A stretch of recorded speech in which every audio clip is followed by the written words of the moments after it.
يضلله فلا هادي له. ایکو بند کر دینا. ایکو. ونشهد أن لا إله إلا الله ونشهد أن محمدا عبده ورسوله. أما بعد فأعوذ بالله من الشيطان الرجيم. بسم الله الرحمن الرحيم. لن ينال الله لحومها ولا دماؤها ولكن يناله التقوى منكم. كذلك سخرها لكم لتكبروا الله على ما هداكم وبشر المحسنين. وقال أصحاب رسول الله صلى الله تعالى عليه وسلم يا رسول الله ما هذه الأضاحي؟ قال سنة أبيكم إبراهيم. قالوا فما لنا فيها يا رسول الله؟ قال بكل شعرة حسنة أو كما قال عليه الصلاة والسلام. حضرت ابراہیم علیہ السلام کی اس سنت کو آج کے دن میں زندہ کیا جاتا ہے. قربانی کو اس امت پر اللہ رب العزت نے واجب قرار دیا ہے اور یہ اللہ کو اتنی پسند ہے کہ اللہ کے نبی نے فرمایا کہ قربانی کے جانور کے خون کا قطرہ زمین پر گرنے سے پہلے اللہ قربانی کرنے والے کے گناہوں کو معاف فرما دیتے ہیں. پھر نبی صلی اللہ علیہ وسلم نے فرمایا ایکو بند کر دینا. نبی صلی اللہ علیہ وسلم نے ارشاد فرمایا کہ ہر بال کے عوض میں ایک نیکی ہے. تو صحابہ کرام نے عرض کیا کہ یا رسول اللہ ہم تو کبھی بھیڑ کبھی دمبا ذبح کرتے ہیں اور اس پہ تو بال نہیں ہوتے، اس پہ اون ہوتی ہے. تو آپ صلی اللہ علیہ وسلم نے ارشاد فرمایا کہ اس اون کی جگہ پہ جتنے بال آتے ہیں اتنی نیکیاں اللہ رب العزت انسان کے نامہ اعمال میں ڈال دیتے ہیں.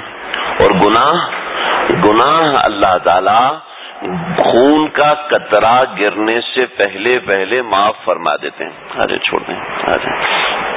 خون کا قطرہ گرنے سے پہلے معاف فرما دیتے ہیں. ما من عمل احب الى الله في يوم نحر احراق الدم من احراق الدم کہ اللہ کو سب سے زیادہ پسند ہے کہ ان دنوں میں جانور کی قربانی کی جائے. پھر فرمایا کہ دیکھو اللہ کو اس کے گوشت کی ضرورت نہیں ہے، اللہ کو اس کے خون کی ضرورت نہیں ہے، اللہ کو ضرورت ہے کس چیز کی؟ وَلَٰكِن يَنَالُهُ التَّقْوَىٰ. اللہ کو تو ضرورت کچھ بھی نہیں ہے، لیکن اللہ کو اس کا گوشت بھی نہیں پہنچتا، اس کا خون بھی نہیں پہنچتا، اس کی کوئی چیز نہیں پہنچتی. ہاں اللہ کو اگر کوئی چیز پہنچتی ہے تو تمہارے دل کا تعلق پہنچتا ہے. یہ کیا ہے دل کا تعلق؟ ہمارے اکابرین جس وقت قربانی کرتے تھے تو ان کا مزاج تھا کہ ایسے ہی جانور کو لٹایا اور قربانی کر دی، ایسا نہیں کرتے تھے، بلکہ قربانی کرنے سے پہلے قربانی کے جانور کے سامنے کھڑے ہو کر اللہ تعالی سے دعا کرتے تھے اور اس قدر الہا و زاری سے دعا کرتے تھے کہ آنکھوں سے آنسو جاری ہوتے تھے اور ایسے لگتا تھا جیسے دل سینے کے اندر کھول رہا ہے. ہمارے استاد محترم فرماتے ہیں کہ میرے والد محترم جب قربانی ایک دفعہ کرنے لگے تو فرمایا کہ وہ اتنا روئے، اتنا اللہ سے روئے کہ اللہ میری یہ قربانی اپنے حق میں قبول فرمائیے، اللہ میرا یہ جانور کو ذبح کرنا اپنے حق میں قبول فرمائیے، اللہ میرا یہ عمل اپنے حق میں قبول فرمائیے.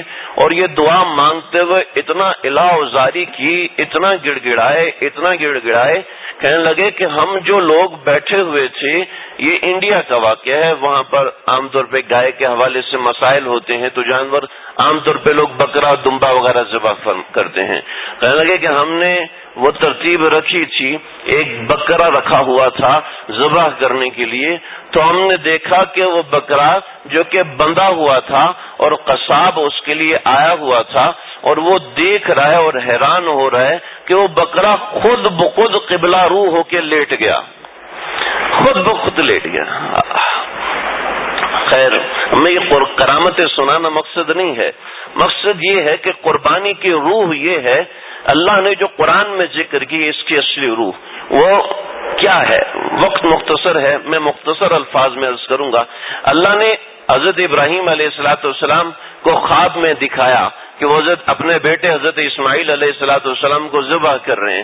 حضرت اسماعیل علیہ السلام کو مکہ مکرمہ جہاں کعبۃ اللہ ہے، کعبۃ اللہ میں آپ حضرات نے حتیم دیکھی ہوگی، جس جگہ پہ حتیم ہے اس جگہ پر یہ کعبۃ اللہ کا حصہ تھا تقریباً 7 فٹ تک۔ اس کے بعد کا جو حصہ ہے وہ ہجر اسماعیل ہے، یعنی ہجر اسماعیل کا مطلب حضرت اسماعیل علیہ السلام کا گھر مبارک تھا۔ حضرت اسماعیل علیہ السلام اپنی والدہ محترمہ اور اپنی زوجہ محترمہ کے ساتھ اس جگہ پر رہا کرتے تھے۔ تو حضرت اسماعیل علیہ السلام کو حضرت ابراہیم یہاں سے لے کر چلے اور مینا کی وادی تک۔ جن حضرات نے وہ جگہ دیکھی ہے مینا کی، تو آج کے زمانے میں سعودی محل کا جو مینا کے اندر سعودی محل بنا ہوا ہے، جو بادشاہوں وغیرہ کے رہنے کی جگہ ہے مینا میں، تو ان کی محل کا جو پچھلا حصہ ہے، جو مینا اسٹیشن نمبر 1 ہے، اس کے دائیں طرف ایک محل کا بالکل آخری حصہ ہے، وہاں پر ایک مینار بنا ہوا ہے جو کہ تقریباً 8 سے 10 فٹ تک اونچائی ہوگی، اور وہ مینار اس طرز کا بنا ہے جس طرز کی مینا کی دیواریں ہیں، یعنی اس طرز کا ایک مینار بنا ہوا ہے۔ یہ وہ مقام ہے جہاں حضرت ابراہیم علیہ السلام نے حضرت اسماعیل علیہ السلام کو لٹایا تھا، کہ ایک ٹیلا تھا، اور یہاں پر حضرت ابراہیم علیہ السلام ابو الانبیاء، یعنی حضرت ابراہیم وہ نبی ہیں کہ بہت سے لوگ ایسے ہیں جو ہمارے نبی کو تو نہیں مانتے لیکن وہ حضرت ابراہیم کو ضرور مانتے ہیں۔ بہت سے لوگ ایسے ہیں جو کہ حضرت موسیٰ کو نہیں مانتے لیکن وہ کہتے ہیں کہ حضرت ابراہیم ہمارے نبی ہیں۔ بہت سے لوگ یعنی یہودی وہ ہیں جو کہ حضرت عیسیٰ کو بھی نہیں مانتے اور ہمارے نبی صلی اللہ علیہ وسلم کو بھی نہیں مانتے، لیکن وہ کہتے ہیں کہ حضرت ابراہیم ہمارے نبی ہیں۔ ایسے ہی عیسائی ہیں، وہ حضرت موسیٰ کو نہیں مانتے، ہمارے نبی صلی اللہ علیہ وسلم کو نہیں مانتے، لیکن وہ حضرت ابراہیم علیہ السلام کو مانتے ہیں۔ ایسے ہی مشرکین مکہ وہ کسی نبی کو نہیں مانتے، ہاں یہ کہتے ہیں کہ ابراہیم ہمارے نبی تھے، یعنی اور کسی نبی کو نہیں مانتے۔ وما کان ابراہیم یہودی ولا نصرانی ولکن کان حنیفا مسلما، کہ ابراہیم نہ یہودی تھے، نہ حضرت ابراہیم عیسائیوں کے طریقے پہ تھے، اور نہ حضرت ابراہیم مشرکین مکہ کے طریقے پر ہیں، بلکہ وہ تو حنیفا مسلمہ، وہ تو فرما بردار مسلمان تھے۔ تو حضرت ابراہیم علیہ السلام یہ ہے ابو الانبیاء، جو 99 برس کی عمر ہے، بعض روایات کے مطابق 95 برس کی عمر ہے، 95 برس کی عمر ہے، اور دوسری طرف جو بچہ ہے وہ ایک روایت کے مطابق 13 برس کا ہے، ایک روایت کے مطابق 7 برس کا ہے، اور وہ اپنے باپ سے کہہ رہا ہے کہ اے اللہ کے نبی، آپ کو جو اللہ نے حکم دیا ہے تو آپ وہ کر گزریے، آپ اس کو نہ دیکھیے کہ میری جان کو کیا ہے اور کیسا ہے، آپ اس کو نہ دیکھیے بلکہ آپ جو حکم ہے وہ کر گزریے۔ ستجدنی انشاءاللہ من الصابرین، آپ مجھے صبر کرنے والوں میں سے پائیں گے، آپ اپنا کام کریے جو اللہ نے آپ کو حکم دیا ہے۔ یہ بچہ اپنے باپ کو نصیحتیں کر رہا ہے، اجازتیں دے رہا ہے، اور کہہ رہا ہے کہ اے ابا۔ تفسیر طبیان میں ایک واقعہ لکھا ہے کہ انہوں نے حضرت ابراہیم علیہ السلام سے عرض کیا کہ آپ ایسا کریں کہ یہ رسی لیں اور میرے بازوؤں کو باندھ دیجئے، میری ٹانگوں کو باندھ دیجئے اور مجھے الٹا لٹائیے اور پھر میری گردن پہ چھری پھیریے، کہیں ایسا نہ ہو کہ میری آنکھیں آپ کی آنکھوں سے چار ہو جائیں، تو کہیں ایسا نہ ہو کہ آپ کو رحم آ جائے اور آپ اللہ کا حکم جاری کرنے میں جھجکیں اور ہچکچائیں، لہذا آپ فوراً اللہ کا حکم جاری کیجئے، دیر نہ کیجئے۔ ہاں یہ ایک میری قمیض ہے، یہ آپ میری والدہ تک پہنچا دیجئے گا۔ تو حضرت ابراہیم علیہ السلام نے جب لٹایا ہے تو لٹانے کے بعد چھری پھیری اور چھری اٹھائی، اس کو تیز کیا، تیز کرنے کے بعد حضرت اسماعیل علیہ السلام کی گردن پہ چھری رکھی اور ماتھے پیشانی کو پکڑ کے اوپر اٹھایا تاکہ گردن سامنے آ جائے، اور چھری پھیرنے سے پہلے آسمان کی طرف دیکھا۔ روایتوں میں آتا ہے 2 موقعوں پر آسمانوں کے فرشتے بھی رو پڑے ہیں۔ ایک وہ موقع جب میرے آقا صلی اللہ علیہ وسلم کو دین پھیلانے کی غرض سے لوگوں نے طائف میں پتھر مارے ہیں، ایک وہ موقع ہے کہ آسمانوں کے فرشتے بھی رو پڑے، اور ایک یہ موقع ہے کہ جب حضرت ابراہیم علیہ السلام نے چھری پھیری، چھری پھیرنے کے لیے گردن پہ رکھی اور بیٹے کی آنکھیں آسمان کی طرف، باپ کی آنکھیں آسمان کی طرف۔ روایتوں میں آتا ہے کہ آسمان کے 7 آسمانوں کے فرشتے رو پڑے، اور اللہ نے اس کی تعبیر قرآن میں یوں کی، بڑی خوبصورت تعبیر، فلما اسلما، فلما اسلم، اسلم اسلام سے ہے، یعنی جب وہ دونوں، اگر ہم لفظ کا ترجمہ کریں تو اس کا مطلب ہے جب وہ دونوں مسلمان ہو گئے۔ حضرت ابراہیم علیہ السلام، حضرت اسماعیل مسلمان نہیں تھے کیا؟ مسلمان تھے۔